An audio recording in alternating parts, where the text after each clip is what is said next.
नमस्कार मित्रों।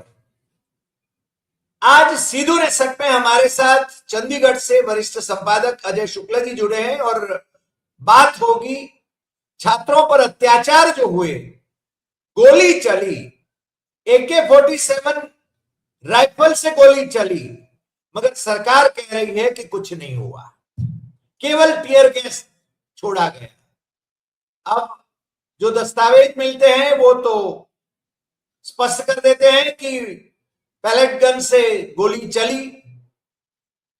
लोकसभा में विपक्ष के नेता ने तो एक आदमी जो एक लड़का था वो घायल हुआ, उसको दिखाया भी था। ऑल इंडिया मेडिकल इंस्टीट्यूट का सर्टिफिकेट भी उन्होंने देखा है और आज प्रेस कॉन्फ्रेंस करके उन्होंने बताया लोकसभा में उनको बोलने नहीं दिया गया। जिस प्रकार से ये छात्रों के साथ खड़े हुए हैं और जो तथ्यों को उजागर कर रहे हैं, भारतीय जनता पार्टी के नेतृत्व वाली मोदी शाह की सरकार को बेनकाब कर रहे हैं, तो मेरे ख्याल से अब इनका वक्त आ गया है। तो राहुल गांधी ने कह दिया कि अमित शाह मस्ट गो। अजय जी, हम आपसे जानना चाहेंगे कि ये देश में छात्रों के साथ हम खड़े हैं, जैन जी के साथ खड़े हैं और उन पर अत्याचार हो रहे हैं, और अब हमारी सरकार उनको किस प्रकार से किस दिशा में ले जाना चाहती है, इस पर आप जरा हमारे दर्शकों को भी जरा बताएं। अजय जी। जी नमस्कार हरि भाई, आपको और सभी दर्शकों को नमस्कार। सबसे पहली बात तो आप अब ये कहना बंद कर दीजिए हमारी सरकार। हमारी सरकार तब होती है जब वो हमारी सुनती है, जब वो हमारे हित में काम करती है, जब वो हमारे लिए फैसले लेती है। वह सरकार हमारी नहीं होती है जो सरकार सारे फैसले हमारे खिलाफ ले, हमारे बच्चों को मारे, हमारे बच्चों की हत्याएं कराए, हमारे बच्चों को पैलेट गन मारे, हमारे बच्चों के ऊपर आंसू गैस के ऐसे मिर्च वाले वो छोड़े, मिर्च पाउडर से हमला करे, हमारे बच्चों पर कील लगी लाठियों से हमला करे, हमारे बच्चों के ऊपर इलेक्ट्रिक शॉक वाली लाठियों से हमला करे, तो साहब वो हमारी सरकार नहीं होती। जो हमारी बेटियों के स्तन को नोचे, जो हमारी बेटियों के जो निजी अंग हैं उनमें डंडा डाले, वो सरकार हमारी नहीं होती। और ये सरकार हमारी नहीं, क्योंकि इस सरकार ने ये सारे गुनाह किए। पूरी दुनिया देख रही है कि AK-47 राइफल से हमला किया गया। हमारे बच्चे थे, निहत्थे बच्चे थे, हथियार बंद नहीं थे उनके हाथ में, ना डंडा था, ना कोई पत्थर था, ना कुछ था। उन्हें आपने गोली मारी है। आपने उन बच्चों पर पैलेट गन से हमला किया है जो तिरंगा लेकर के खड़े थे,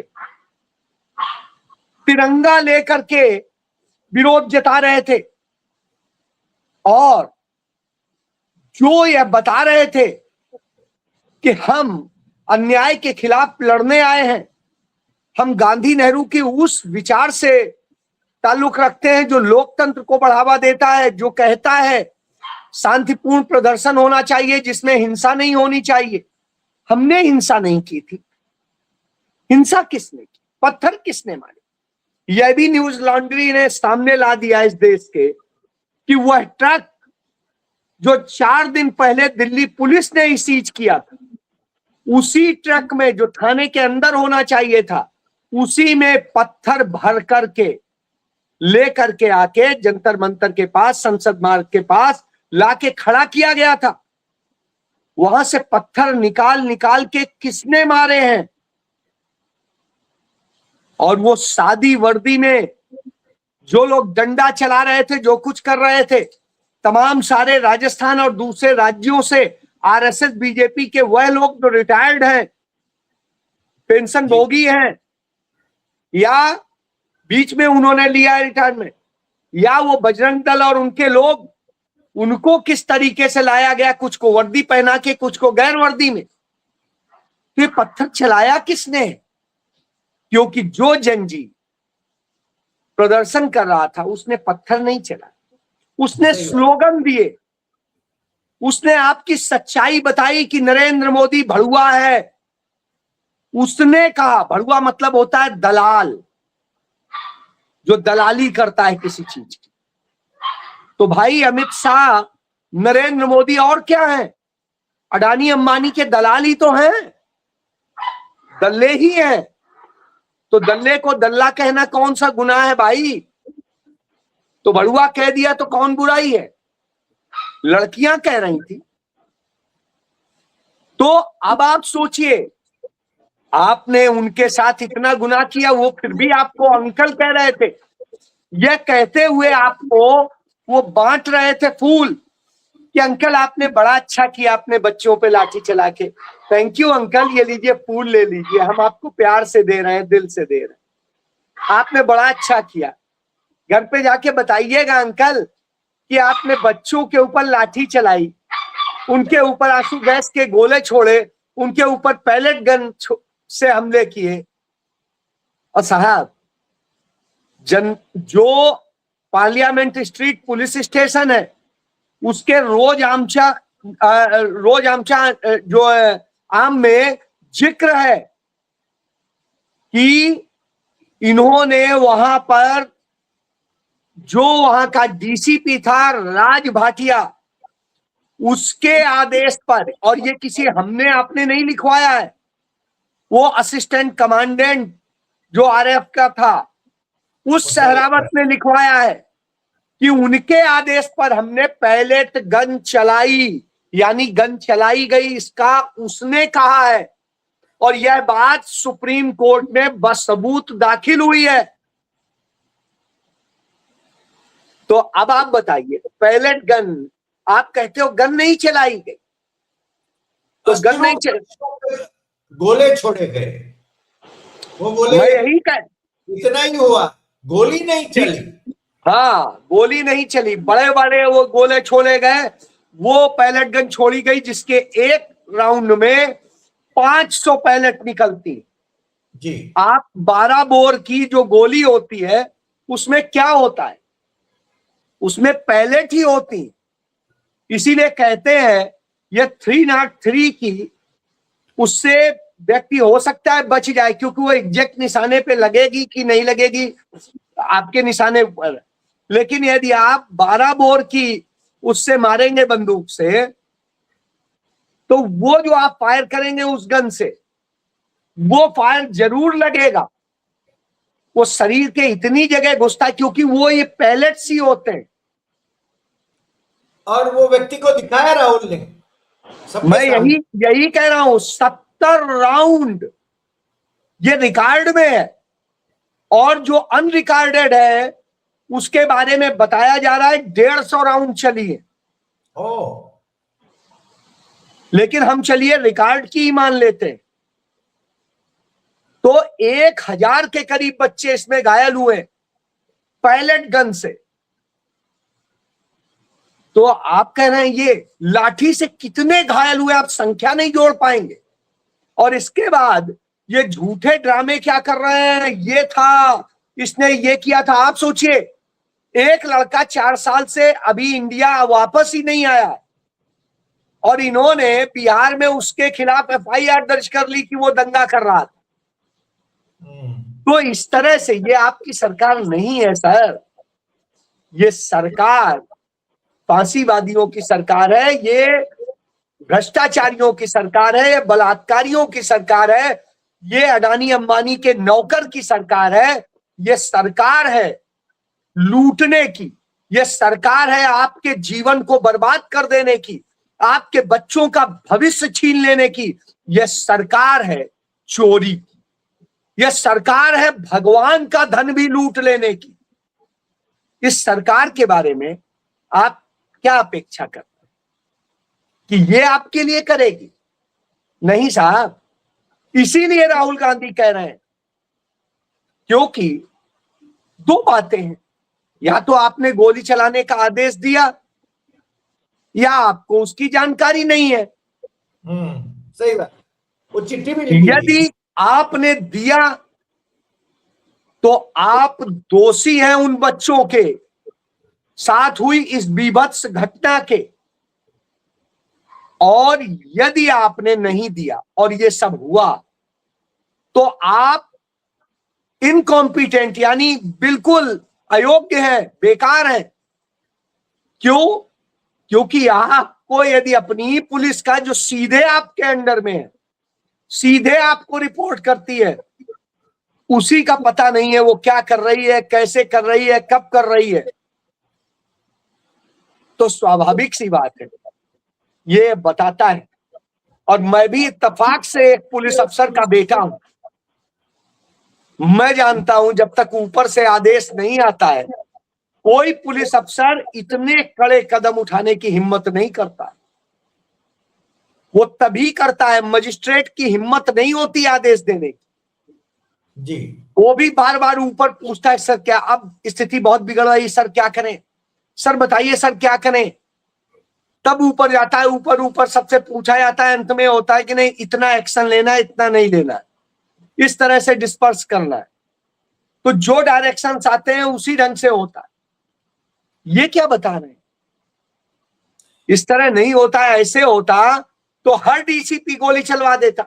मेरे बाप भी थे, मैं तो आज भी याद आया कि बीएचयू उनके अंडर में आता था, बनारस हिंदू विश्वविद्यालय। ये बात है 80 के दशक की, और बड़ा विरोध प्रदर्शन हो रहा था।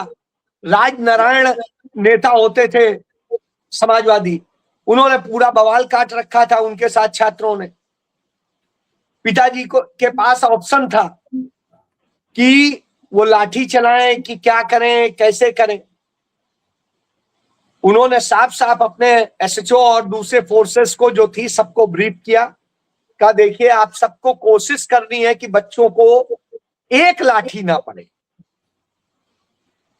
जी, लेकिन जहां उनका पांव हो उसी के पास में जमीन पे लाठी पटकिए, ऐसे पटकिए कि उस लाठी का खौफ पैदा हो, और बहुत जरूरी पड़े तो व्यक्ति के घुटने के भी नीचे मारिए, घुटने के भी ऊपर नहीं, घुटने के नीचे, जिसे थाई कहते हैं, जी, थाई पे मारिएगा। तो अब आप सोचिए स्पष्ट, और कहा थाई के ऊपर किसी को लाठी पड़ी तो मैं आपको बख्शूंगा नहीं, ये जान लीजिए। आपको पांव पे मारनी है जिससे वो करा के भागे, बस। और ये भी लास्ट स्टेज में, और कोशिश करनी है कि इस तरह से आप लोग करें कि किसी के खिलाफ कोई एफआईआर मैं दर्ज करूंगा नहीं, किसी भी विद्यार्थी के खिलाफ। अब आपको अपनी क्षमता दिखानी है इस जगह। मैं इसे यही शो करूंगा कि सब कुछ शांति से हुआ है, और आप ये समझिए उसका ये नतीजा होता था। तो जितने छात्र नेता होते थे पिताजी के पास आते थे, पांव छू के बैठते थे, एसईओ साहब ये बताइए कि ऐसे ऐसे। पिताजी कहते देखो यार प्रदर्शन करना है कर लो, बदतमीजी नहीं होनी चाहिए, कोई ऐसी चीज नहीं होनी चाहिए। तुम नारे मेरे भी खिलाफ लगा लो, मुझे कोई आपत्ति नहीं, लेकिन बदमाशी नहीं करोगे। मैं नहीं चाहता हूं तुम लोगों का भविष्य में जीवन खराब हो। और कभी उन्होंने ऐसा नहीं किया कि जिससे किसी की जिंदगी को कहीं पर भी आंच आए। ये तरीके होते हैं। और मगर यहाँ पर तो यदि मैं वही बता रहा हूं, जब सरकार का ऊपर से आदेश होता है तो क्या होता है, उस घटना का भी बताता हूं। पिताजी उन दिनों फैजाबाद में थे, और फैजाबाद की बात है, ताला खुल गया, सब कुछ अच्छे से हो गया। पिताजी वहां से आ गए वापस लखनऊ आ गए। लखनऊ में थे तो जो हुआ उसके बाद में फिर एक दिन बवाल खड़ा हो गया, सारी चीज हो गई। उस दिन सीधी सी बात, उन्होंने सरकार की तरफ से डायरेक्शन था कि गोली भी चला सकते हो, लेकिन पिताजी ने फिर भी कहा कि देखो आदेश जरूर है लेकिन हम किसी पे गोली नहीं चलाएंगे, ये आप सबको तय करना है, क्योंकि ये सब है हमारे आपके परिवारों के। थोड़ा सा ठीक है बहके हुए हैं, हमें इनको ये करना है कि ये भागने के लिए मजबूर हो जाए, वो काम करिए। और हो गया, लखनऊ में एक गोली नहीं चली थी, जी इतना सब कुछ हुआ, दंगा फसाद भी हुआ, लेकिन जी। गोली नहीं चली, कोई मरा नहीं, न पुलिस की तरफ से न वैसे, घायल हुए कुछ लोग, तो ठीक है, कोई बात नहीं। ये चीज होती है, ये तरीका होता है। यहां पर तो ये वायदा किया गया कि एफआईआर वापस ली जाएगी, कोई केस नहीं होगा, और फिर सरकार पलट गई। देखिए, ये तो होना ही था, पलटना ही था, क्योंकि जिन लोगों ने इस पूरे अभियान में खिलवाड़ किया वो दो ही थे, सोनम वांगचुक और सीजेपी यानी काकरोच जनता पार्टी। इन दोनों का कोई अपना अस्तित्व नहीं, कोई इनकी अपनी अकाउंटेबिलिटी नहीं है। हमारे देश की जनता, युवा सब भेड़िया धसान की तरह इनके पीछे चले गए। उसका नतीजा क्या होता है कि आप गलत हाथों में खेल जाते हैं। ये आरएसएस की पैदाइश है, आरएसएस ने ही आम आदमी पार्टी बनाई, आरएसएस ने ही बीजेपी बनाई है, तो वो इनके जरिए पूरा खेल कर रही। असली जो वहां पर भी नहीं, ऐसा नहीं है कि बच्चे कहीं गलत थे, बच्चे बिल्कुल सही थे। आयशा की, वो नेहा बोरा समेत तमाम सब प्रोटेस्ट कर रहे थे। एनएसयूआई के भी कई बच्चे थे। रौनक खत्री जो दिल्ली यूनिवर्सिटी का अध्यक्ष रहा था एनएसयूआई का, उसके नेतृत्व में बच्चे थे और तमाम सारे थे। आप देखिए, यूथ कांग्रेस और सबने भी अपने सपोर्ट दिए थे। ऐसी स्थिति में ये जिनके हाथ में था उन्होंने जाके सरेंडर कर दिया, और उन्होंने सरेंडर कर दिया। नहीं तो होता ये है कि पहले सारे केस वापस ले लो, सब हो जाएगा, सब रिलीज होंगे, और रिलीज होने के साथ ही प्रोटेस्ट खत्म हो जाएगा। हाँ, ये तो पहले हो गया। आपने पहले ही सब कुछ कर लिया, छूटे और क्या हो, वो माने सरकार है, नहीं मानेगी, क्या कर लोगे? इसको तो क्लेम भी नहीं कर सकते हो। सही बात, सही वो बात। लिख के भी दे देती तो क्लेम नहीं कर सकते हो। वो कहते हैं हमें अभी आशंका है, हम नहीं करेंगे। इसी बेस पे आपको जेल में डाल सकती है सरकार की आपसे शांति भंग की आशंका है। नहीं, मगर उन्होंने तो जो जो नेतृत्व कर रहे थे, या ये दोनों की बात करें तो उनके सामने तो कोई केस हुआ ही नहीं। वही तो कह रहे हैं, आराम से सोनम वांगचुक लद्दाख चले गए अपनी बीवी के साथ, एंजॉय कर रहे हैं, यहां भी 5 स्टार होटल में एंजॉय किया। उसके बाद में वो आप देखिए अभिजीत दीपके और वो सब पार्टी करते रहे, अब सब अपने अपने यहाँ एंजॉय कर रहे हैं, बयानबाजी कर रहे हैं। तो वही स्थिति है, ये सारा दोगलापन स्पष्ट दिखाई दे रहा। तो यही है अजय जी, ये राहुल गांधी विपक्ष के नेता हैं, यानी हमारी वेस्टमिंस्टर जो संसदीय प्रणाली है उसमें तो प्राइम मिनिस्टर इन वेटिंग माने जाते हैं, मगर उनको संसद में बोलने नहीं दिया जाए तो ये तो मेरे ख्याल से सबसे बड़ा जुर्म है, ऐसा मानते हैं।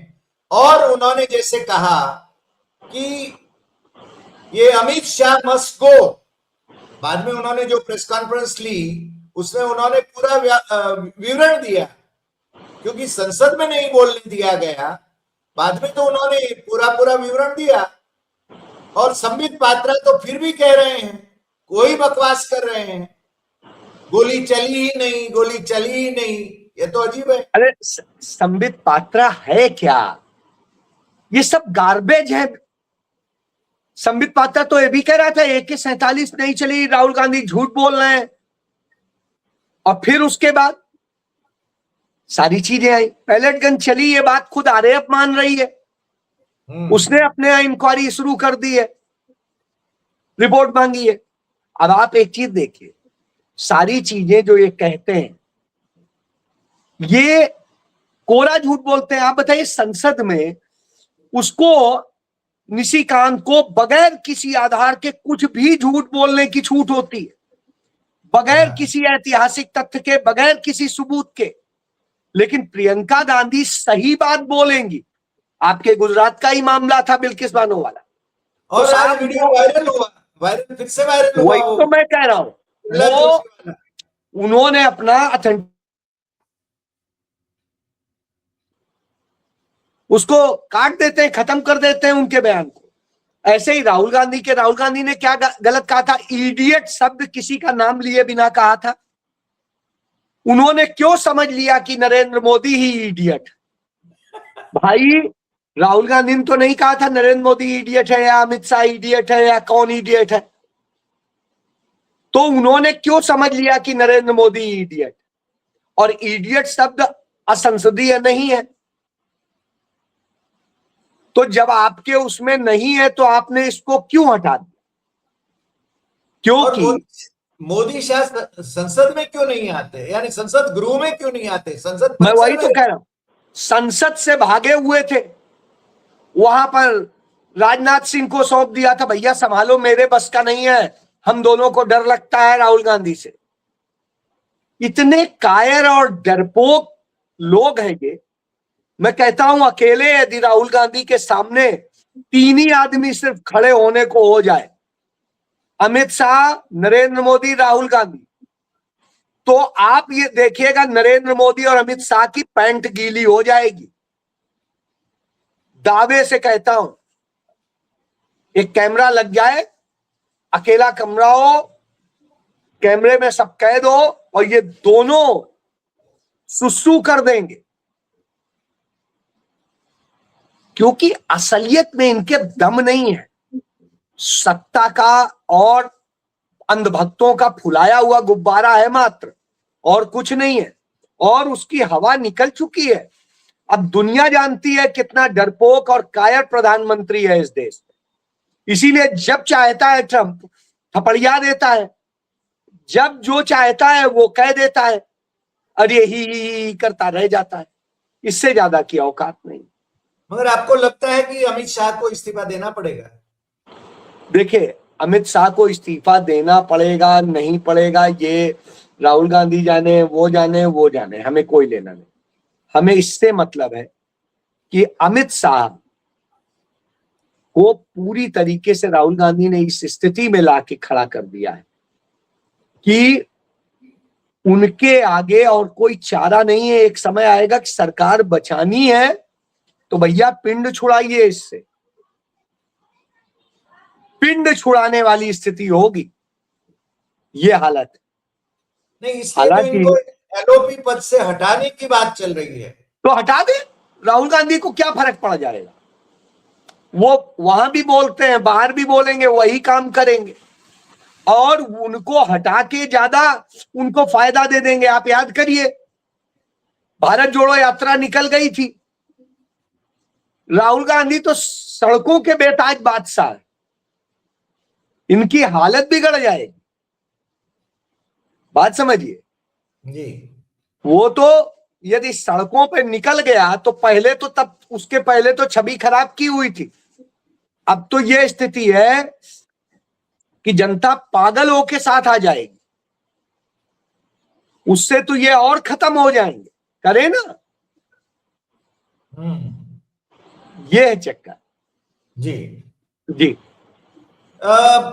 अजय जी, वैसे तो बात बहुत लंबी भी हो सकती है, हमारी बहस बहुत लंबी हो सकती है, क्योंकि एक और झूठ बोलने वाले शासक हैं, दूसरी और सत्य का उच्चारण करने वाला और तथ्यों के आधार पर बात करने वाला विपक्ष का नेता है। अब आने वाले दिनों में क्या होता है इस पर हमारी नजर रहेगी। फिर मिलेंगे नए एपिसोड में नए विषय के साथ। आपका बहुत बहुत शुक्रिया। नमस्कार।